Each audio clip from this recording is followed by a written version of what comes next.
Hello students, welcome to EPG Pathshala. I am Dr. Anil Gupta from University of Jammu. Today we are going to talk on module Corporate Governance from the paper Strategic Management. At the end of this module, you will understand the concept of corporate governance. You will know the status of corporate governance in India. You will also understand the various dimensions of corporate governance, as well as understand the relationship between corporate governance and strategic management. So students, let us understand that what is the need to study corporate governance. The success or the failures of firm depend on how effectively the plans are prepared and executed. In the recent past, we have seen that the number of allegations on the top management, especially for wrongdoings, economic misbalances, and excessive executive compensation is increasing. Various CEOs and directors who are actually the employees of the owners, that is the shareholders, they are the people who actually take decisions and run the firm. But there is always this risk that the interest of the shareholders will be sacrificed for the interest of the managers. Post-liberalization in early 90s, the position and goals of the Indian corporate has changed. Over the years, numerous corporate scandals have prompted renewed interest in the mechanism and the practices of governance. So corporate governance came into limelight, which is a debatable and upcoming issues that is generating headlines both in the corporate as well as in the academic circles. Corporate governance has become the latest buzzword in the business management domain. Companies are now developing their strategies by considering the principles of corporate governance. The systems and procedures are designed strategically to structure the authority, balance the responsibility, and provide accountability to the shareholders. In a nutshell, we can say corporate governance is about balancing profitability with sustainability. So let us see that what is corporate governance. Students, corporate governance is basically a mechanism that is used to manage the relationship and conflicting interest among various stakeholders, aligning the decisions with the values and to determine and control strategic direction and performance of organization. In fact, effective corporate governance is of interest to nations as it reflects societal standards. Students, it's very much important that firms basically have effective governance mechanisms, because firms which perform well due to good governance really contribute to the society and the nation building. There are various definitions of corporate governance. In fact, in 1992, a very well-known Cadbury committee at the international level defined corporate governance as the responsibilities of the board include setting the company's strategic aims, providing the leadership to put them into effect, supervising the management of the business, and reporting to the shareholders on their stewardship. The board's action are subject to laws, regulation, and the shareholders in the general meeting. Now, if you look at this definition, there are following key terms. First is setting up the company's strategic aim, which is very much important, that what exactly the company really wants to do. Second point in this definition is related to leadership. And the definition defines that whatever the aim the company sets, there has to be a good leadership so that it is put into real effect. The third key term is supervising the management of the business, which means once the leadership gives the direction, the management has to supervise that the business is able to achieve its aim. And finally, the fourth aspect of this definition is reporting to the shareholders on the stewardship. This is very much important. Students, as you know, that the shareholders are the real owners of any company.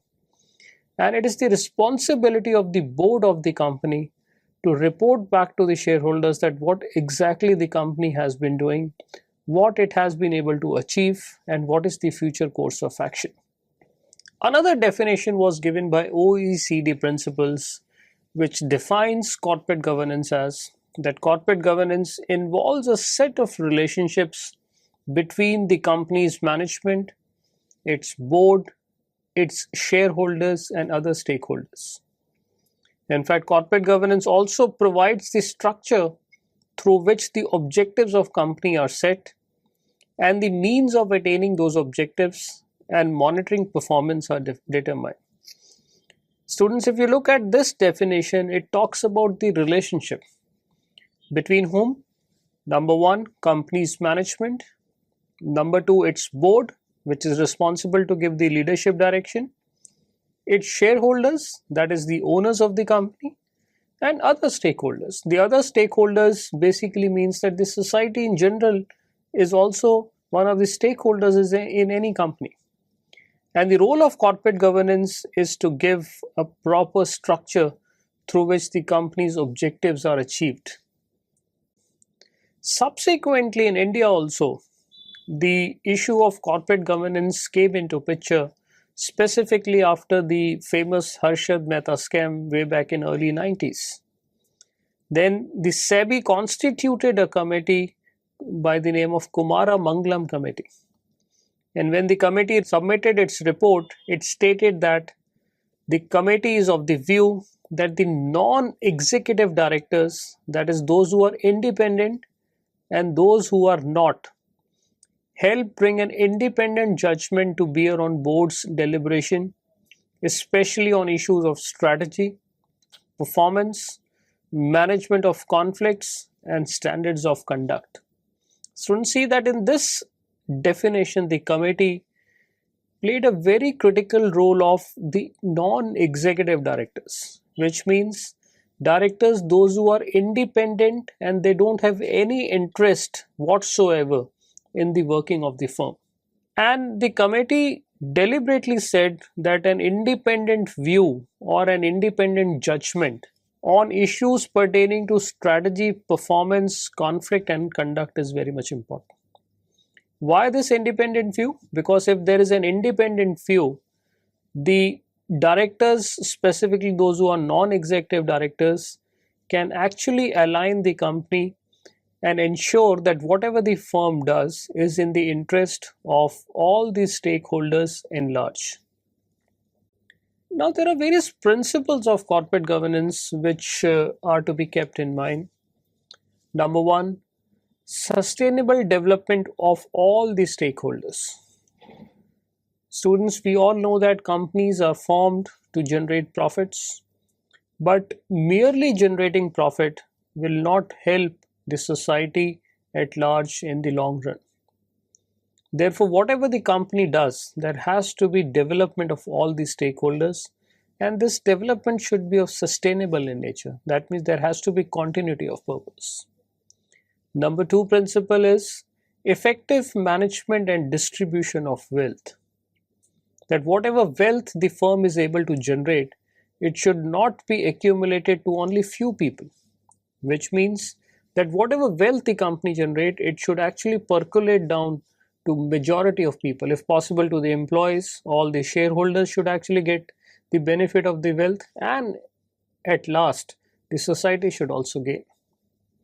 Number three principle is discharge of social responsibility, which means that the firm exists in society and the firms do have the responsibility towards the society. Today we see that most of the public sector companies, it has become mandatory for them to contribute some portion of their profits in the interest of society.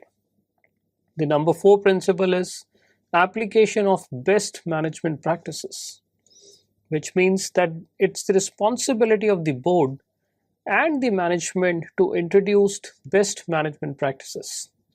And one of the objectives behind this is that whatever the firm does should be in a position to do it efficiently and effectively. Good management practices ensures that in the long run company become much more profitable. The number five principle is compliance of law in letter and spirit. Students, we know that companies exist in society and they are governed by the law of the land. So company, wherever it operates, in whichever country it operates, It's very much important for the board and the management to understand that what laws governs that firm, and then to also ensure that whatever law exists, the company is complying to those laws in letter and spirit. And finally, the last principle is adherence to ethical spirits. Now, we know that this is a very challenging principle, but corporate governance says that companies should follow ethical standards, and whatever act it does, whatever conduct the company is doing, it should adhere to certain ethical standards. Students, let us look about the timeline of various initiatives that were taken in India with respect to corporate governance. In 1992, after the 1991 Harshad Mehta scam, government established a regulatory body by the name of Security and Exchange Board of India. So all the public sector enterprises, companies that operate in India are governed or are regulated by SEBI. In 1998, Confederation of Indian Industry, that is CII, it came up with its own voluntary code of corporate governance, which was based on the Cadbury's report. Then in 1999, SEBI established or set up a Kumara Mangalam Birla committee, and the committee recommended that the role of independent directors is very much important in the working of the firm. And this committee also talked about the role and composition of audit committees. In 2002, the Ministry of Corporate Affairs, Government of India, also appointed a committee by the name Naresh Chandra Committee on Corporate Audit and Governance. This committee also mentioned about the role of independent directors in the working of the committee. In the same year, in 2002, SEBI constituted another committee by the CEO of Infosys, Narayana Murthy. Students, as we know that Infosys played a very critical role in setting up the ethical standards at the global level in terms of working. On the basis of this report of this committee, Clause 49 was revised, and present Clause 49 is applicable to all the companies which have paid up capital of 5 crores or more, or the companies which have net worth of 25 crores or more any time in the history of the company. Recently, way back in 2014, after the coming up of Companies Act 2013, SEBI again approved certain amendments in the listing agreement with an objective to improve transparency and also to empower minority stakeholders in their decision making. One of the recent addition in 2014 was the role of women as part of the independent directors, as part of the board. SEBI made it mandatory to have few women members as part of the board. So as I was discussing, let us look at what are the recent reforms in corporate governance. Number one pertains to appointment of women directors. It has been made mandatory to have at least one women director as part of the board. The second reform pertains to restricting the number of independent directorship. This issue is that one person can serve how many boards? So there has been a cap which has been posed in the recent reforms where an individual can serve only a maximum of 7 boards as an independent director. And in case if the person is working as a full-time director, he cannot serve more than 3 boards. This is a very important reform which has been introduced. The third pertains to what should be the maximum tenure of an independent director. So as per the new guidelines, a person cannot serve for more than 10 years. That is, he can have a maximum of 2 5-year terms as an independent director. Point number 4 pertains to what is the role of audit committee. And the recent reforms that has been incorporated is that whatever audit committee a company constitutes, 2/3 of its members should be independent directors. Number 5 is improve disclosure norms. As we have been discussing, that reporting of the working of the company is an important dimension of corporate governance. So SABI has included various measures that improves that what all is to be disclosed at a regular interval. And finally, e-voting has been made mandatory for all the listed companies in India. So students, let us look at what are the various objectives of corporate governance. There are various objectives set forth, and we are listing some very key important objectives. At number 1, it is that the board should subserve the concerns of stakeholders, which means that board should be aware of that what are the concerns, and ultimately it has to serve the concerns of the stakeholders. There should be a properly structured board to take independent and objective decisions. The word independent is the key here, and we have seen that there is too much emphasis on having independent decisions by non-executive directors. The board is balanced to take care of the interest of all the stakeholders. So which means what is the composition of the board is equally important. They should have enough competence that they are able to take the interest of stakeholders into consideration.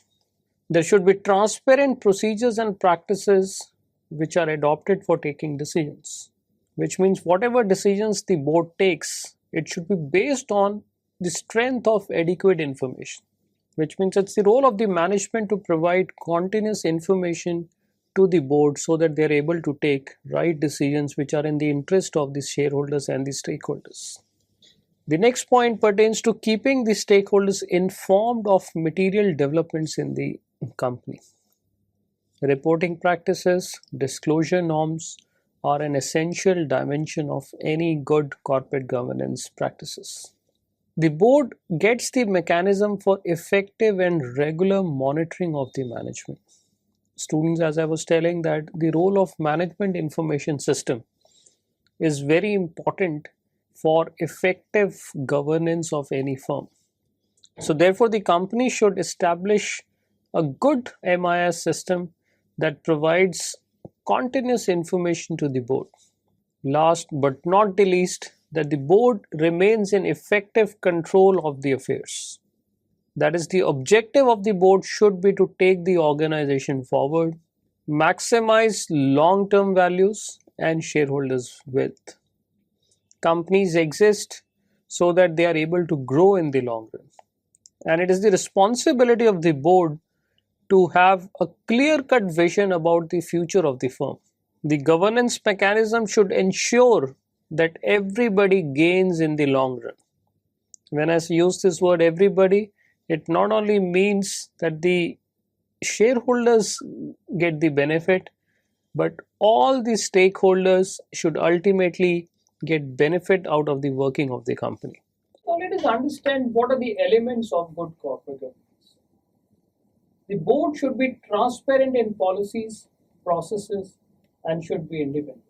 We have discussed this earlier also, that the independence of board is very much important just to ensure that the decision making is fair and independent. The board should be effective and should be committed to achieve sustained prosperity of all. There should be accountability to the stakeholders, which should ensure that the proper communication channel is established. Whatever actions are taken at the corporate level, they should be communicated to the shareholders in a timely manner. Similarly, fairness to all stakeholders should be at the priority. The fairness is one of the important elements of a good corporate governance. The organization should be socially and environmentally responsible and should also be concerned for the regulations. So whatever law are there in the land, they should be complied in letter and spirit. Further, we all know that organizations are part of the society, so their responsibility towards the society should be of prime importance. Clear and unambiguous legislation and regulations are foundation to effective corporate governance. So any country that has very clear-cut legislations ensures that the corporate governance is properly in place.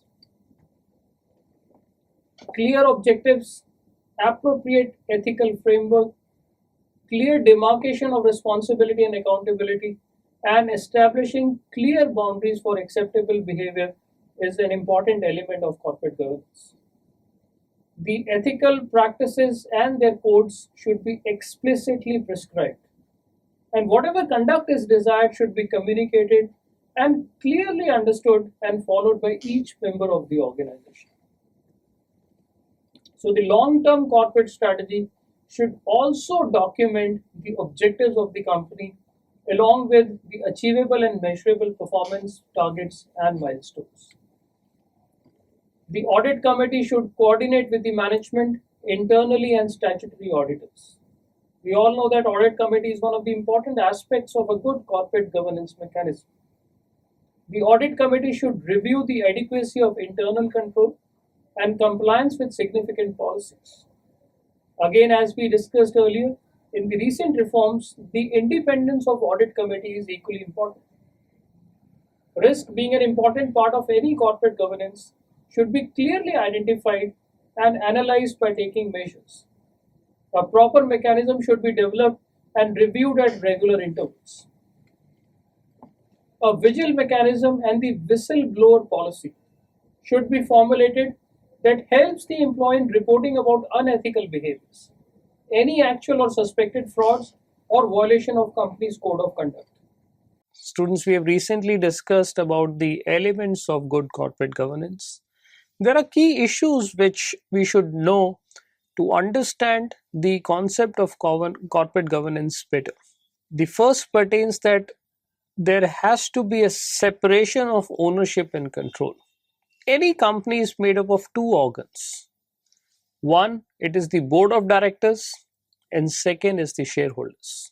The primary legal mechanism that is designed to align CEO's action with that of shareholders' interest is a company's board of directors, which means whatever the company board of directors, the basic task is to ensure that whatever is the shareholders' interest, the CEO is actually taking action that is in alignment with the interest of the shareholders.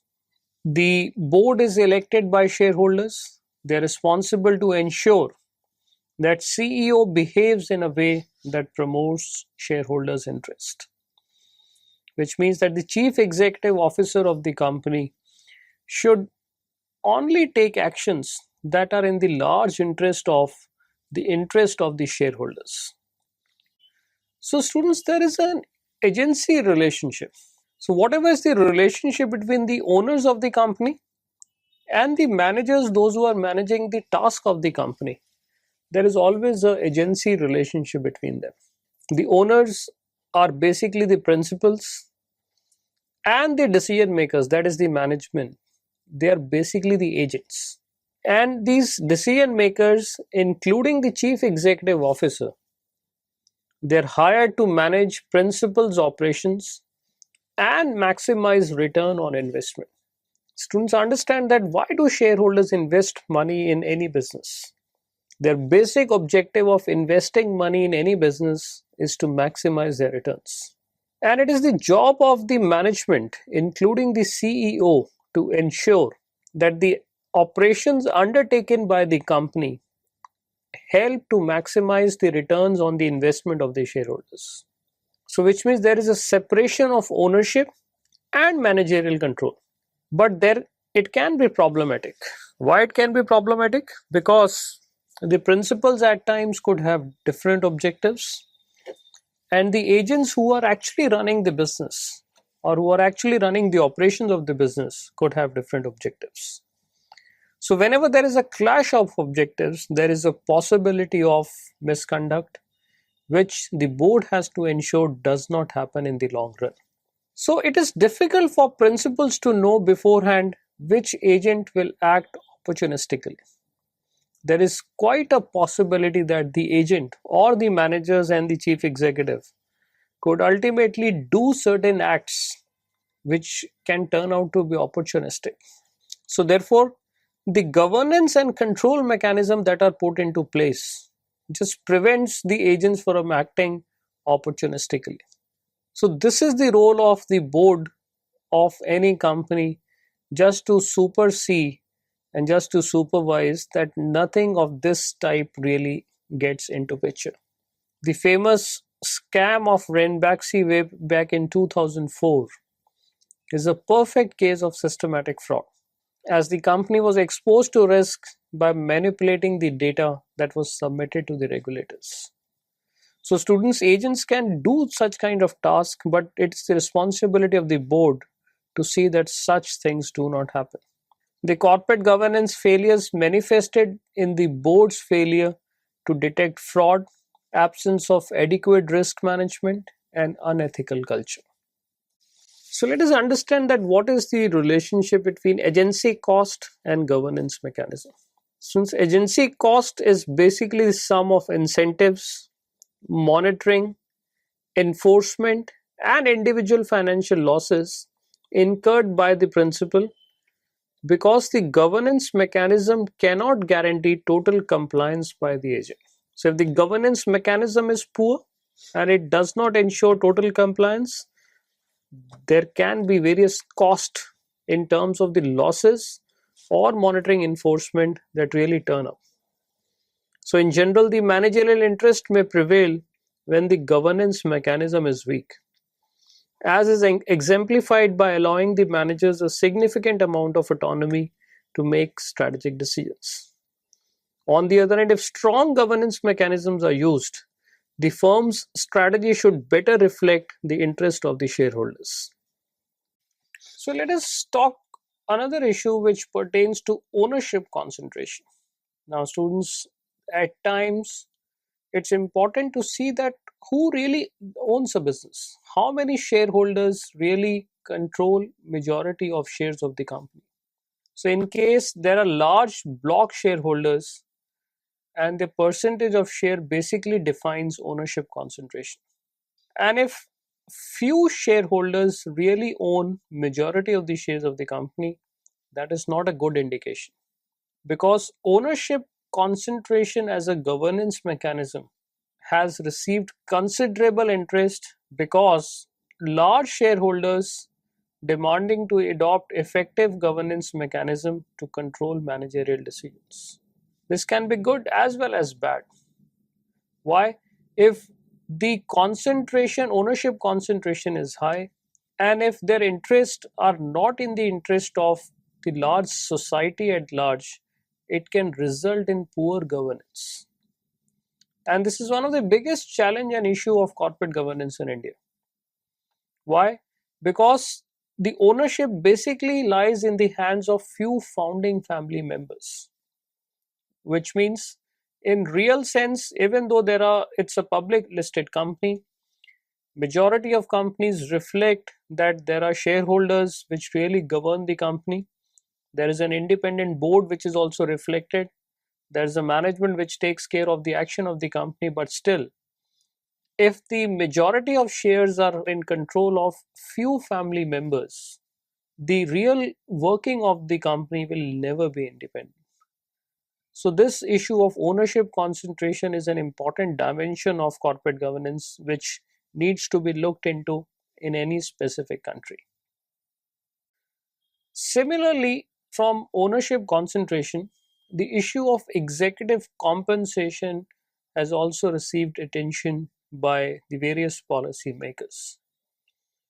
Executive compensation is a governance mechanism that seeks to align the interest of the managers and owners through salaries, bonuses, and long-term incentive compensation such as stock, awards, and options. The use of longer-term pays helps the firms to cope with or avoid potential agency problems by linking managerial wealth to the wealth of the shareholders. So as we discussed earlier, that one of the objective of any corporate governance is to ensure equal distribution of wealth.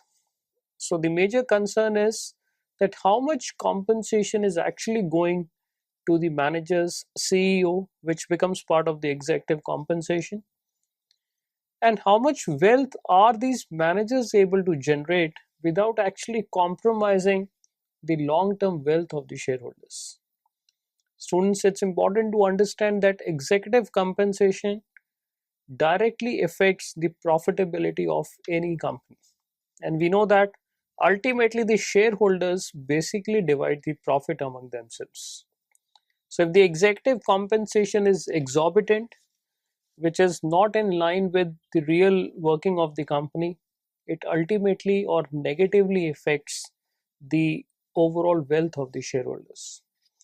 However, if the company is growing well and the management is able to ensure the long term wealth creation of the company, in those cases, even if the managers and agency people are paid higher, it really does not affect the overall wealth of the shareholders in the long run. That is, the valuation of the firm should increase because of the good working of the agency people, that is, the management people. So, let us look into the last issue, which is market for corporate control. Students, it is the external governance mechanism that becomes active when a firm's internal control fails. And I know this is not a very good sign because the internal control mechanisms should be strong enough so that the external governance mechanism do not come into play. So the market for corporate control is made of individuals and firms that buy ownership position in or take over potentially undervalued corporations. So whenever the internal control mechanisms fail, there is quite a possibility that the firm really becomes a potential target for takeover by various stakeholders in the market. So, a good quality board will always ensure that the internal control mechanisms do not fail. That is, the management which is given the duty and responsibility to create value for the shareholders work in the interest of the shareholders in the large. Now, let us try to relate the relationship between corporate governance and strategic management. Students, we know that the relationship between organizations, environment, economy, and society and economy is changing very fast. The number of financial scandals around the world have compelled to develop strategic management by adopting terms and styles which match with the reality. The top management must take care of the interest of all the stakeholders. And from this objective, the financial society becomes really strict. Corporate governance was taken as a solution and key to earn back the lost trust. And here the role of strategic management plays a very critical role as it enhances the accountability and social responsibility as part of the strategy where shareholders' interests are of prime importance. Corporate governance is about aligning the interest of the top level managers with the interest of the shareholders. Corporate governance is related to the way how the company is controlled and administered. It is an important part of strategic management that can really help to improve the performance of the company. Ultimately, value creation and competitive advantage are the common objectives on a long term basis for both corporate governance and the process of strategic management. So, students, let us now summarize what we have learned in this model. We read that there is a dynamic relationship between corporate governance and strategic management. The top management is responsible for planning and execution of the strategies which are in the best interest of the shareholders. There are many reasons why corporate governance is must for the organization, and one of the major reasons is to regain the lost trust of the market. Both internal and external mechanisms are required for effective governance and decision making to be built in. Thank you very much.